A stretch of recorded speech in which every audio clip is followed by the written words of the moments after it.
All right, everyone, welcome to the next video. We have RSA and AES explained with Mailbox Analogy. We're going to discuss now less same thing that we do on a regular basis. Let's see how we can explain encryption for you guys to be able to assimilate or understand it better. How data encryption and secure key exchange work in real life. Dun dun. First, the problem identified, sending secret through the internet. You want to send someone a private message like a secret document, but you are using the internet and hackers could intercept that message, of course. How can you make sure only the right person reads from it or read it? And this, if you look at it here, it just explains what we are discussing. That's me over there. You are trying to send me a message. But do you see these guys? They are there. They are watching. They can get access to that information and confidentiality will be breached. And if they utter it, guess what? Integrity. And if they utter it and they bring out the system, guess what? Availability, right? And this is exactly what we are talking about. So if you see, have you seen something like this before? If you look here, this thing is open.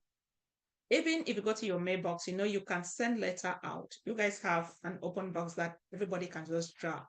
Once you drop that letter in there, can you take that letter? No, you cannot. The mailbox person is the other person that can finally go there with a key, open it, and then take it and distribute it to the different recipients. Because that's at the level of our neighborhood. So if I put letter, somebody puts, and if I can have access, then I can definitely take somebody's letter, right? And that's why you can only put, but you cannot remove it.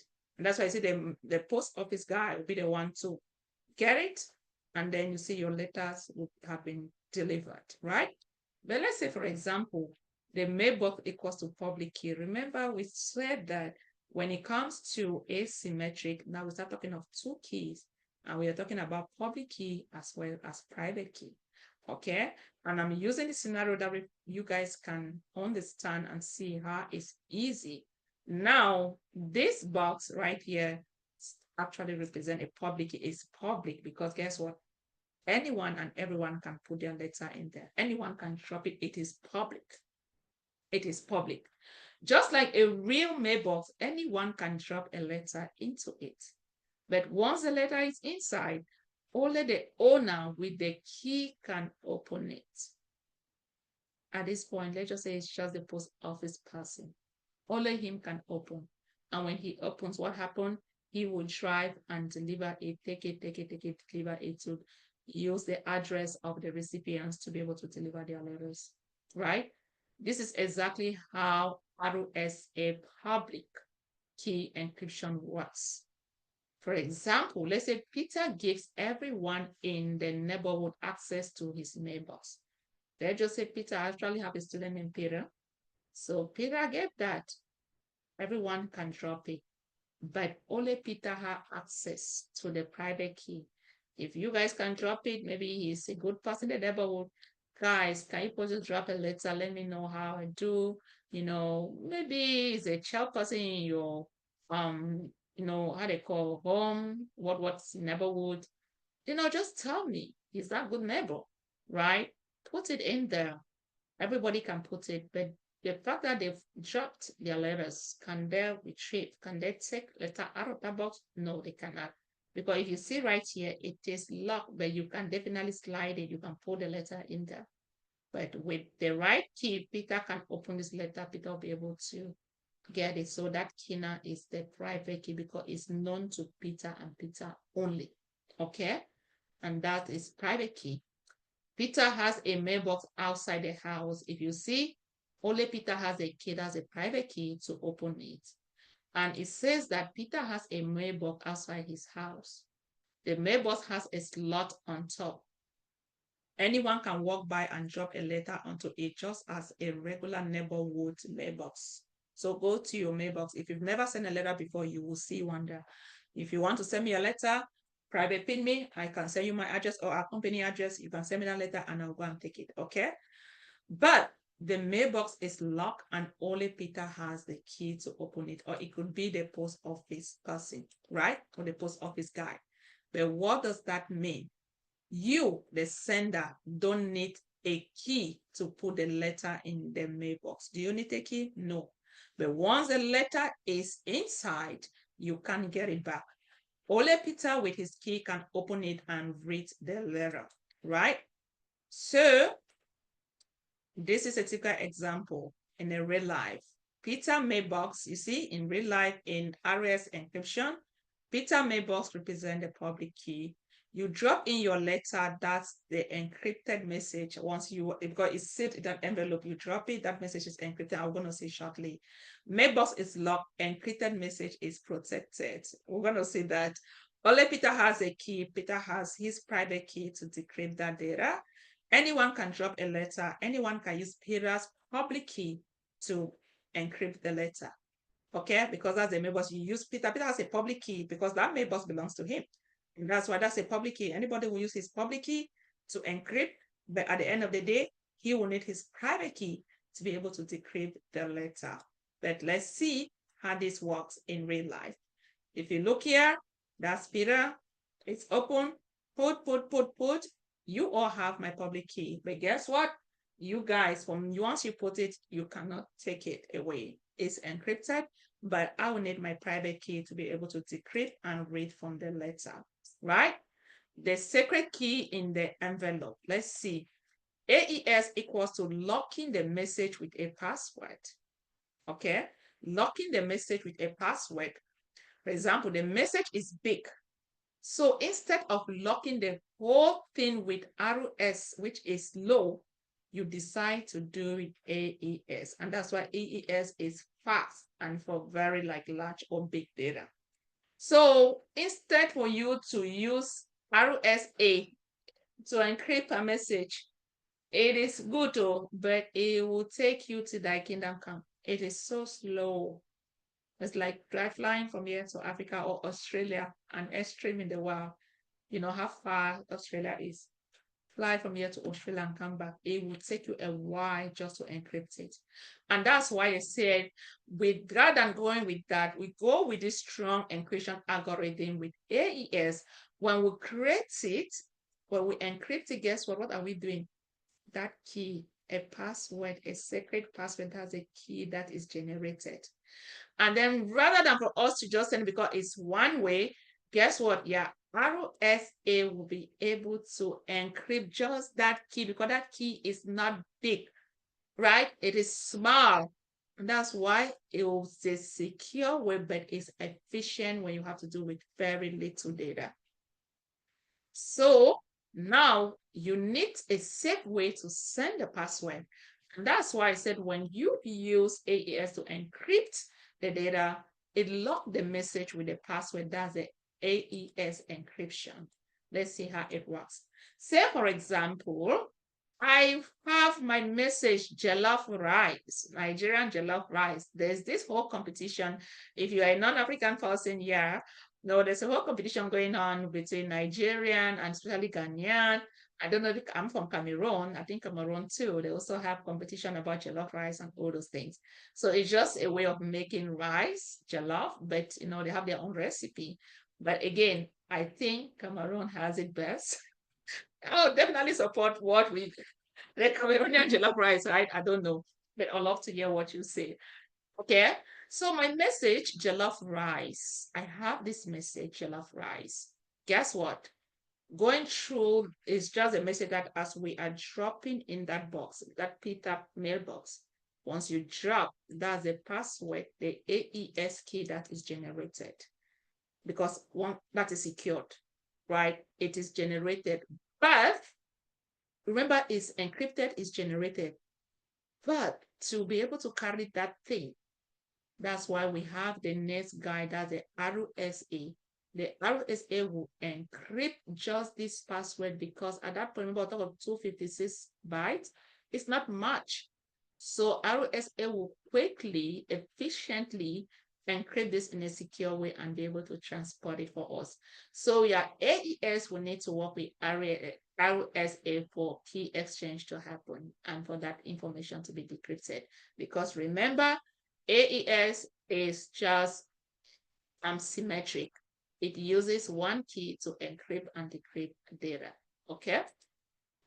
So using RSA to send a key, locking the AES key in the mailbox. So you place the AES password used to encrypt the message into a small envelope, right? You dropped. You then drop the envelope into Peter mailbox because when you have that letter put in your envelope that's encrypt dropped in Peter mailbox, which is the Peter RSA public key, right?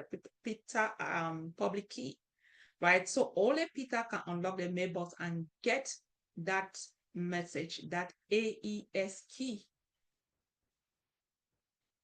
Get the AES key, and in that key is the actual ciphertext, the encrypted data. Okay, and if we look here, this is exactly what we discussed. Do you see the AES password? It gets in there. Peter mailbox, which represent the public key. Okay, then let's look at the receiver role in unlocking the box. So Peter uses his private key to open the mailbox. So Peter has the actual key now. When you drop, you put in that envelope, you have the AES password or AES and key. Once you put it there, in Peter, because of his public key, then he would use his private key.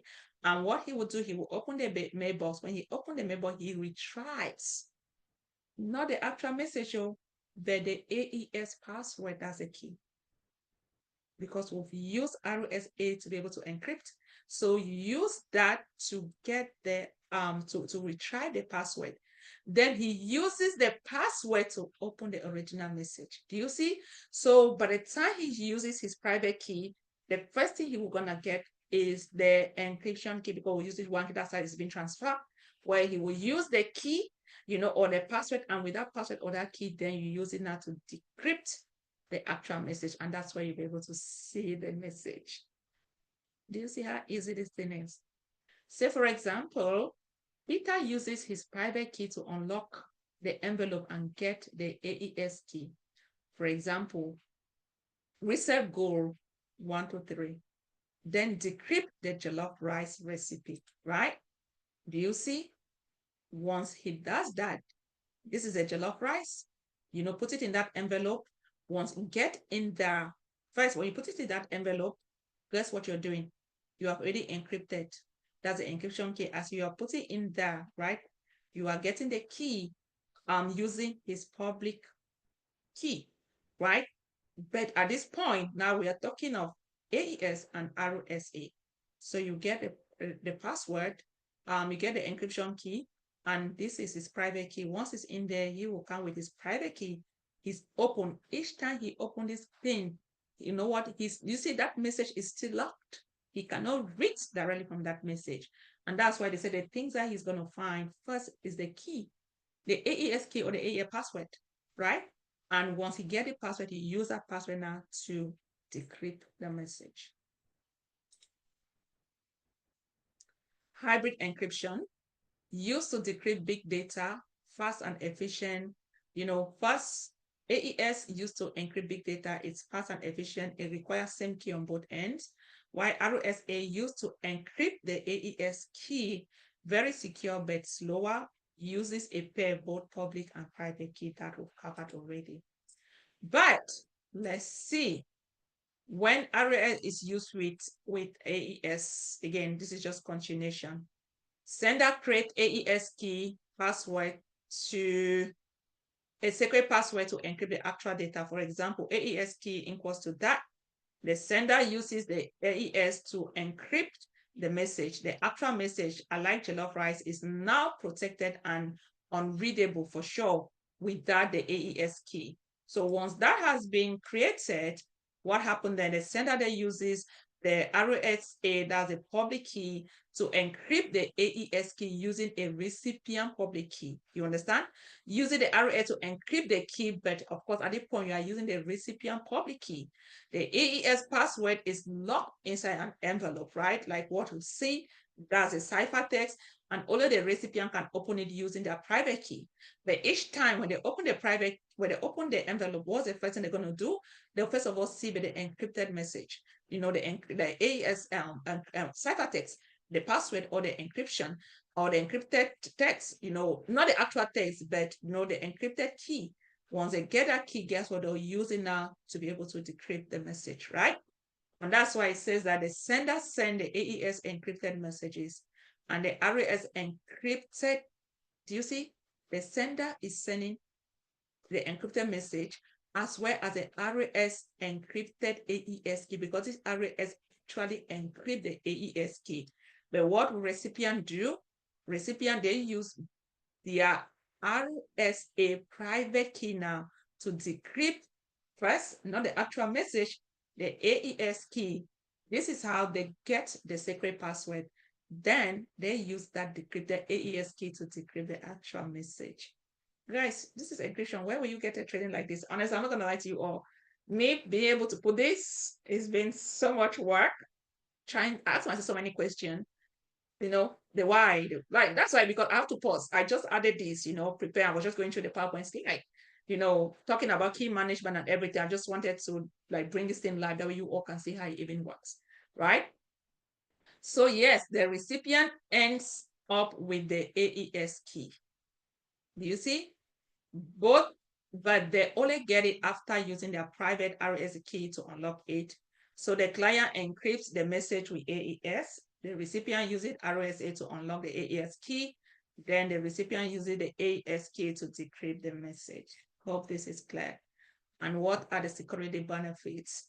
If someone intercepts the files, they can open the message. It's AES encrypted. They can open the AES key. It's RAS encrypted with public key. They don't have the recipient private key, so it is saved. And this gives us or summarizes everything we've been discussing. For example, hybrid encryption using RAS and AES. And these are the steps. My jollof rice, guess what? Once I put the jollof rice, put it in the envelope, I'm generating an AES key. And with that AES key, guess what? Once you are putting in there using the recipient public address, of course, you are encrypting, that's the RSA, you are encrypting the key. And once you are encrypting the key, guess what? So you send it. When the recipient get it, the recipient will first, use their private key to decrypt the AES key. And if you see here, you see encrypt as a key, this guy, they are there. They are checking. And that's why we are doing all of this, right? We are doing all of this because they are checking, right? And once the recipient encrypt that, then they can use the AES key to be able to decrypt the message, and they can read the actual message now in plain text.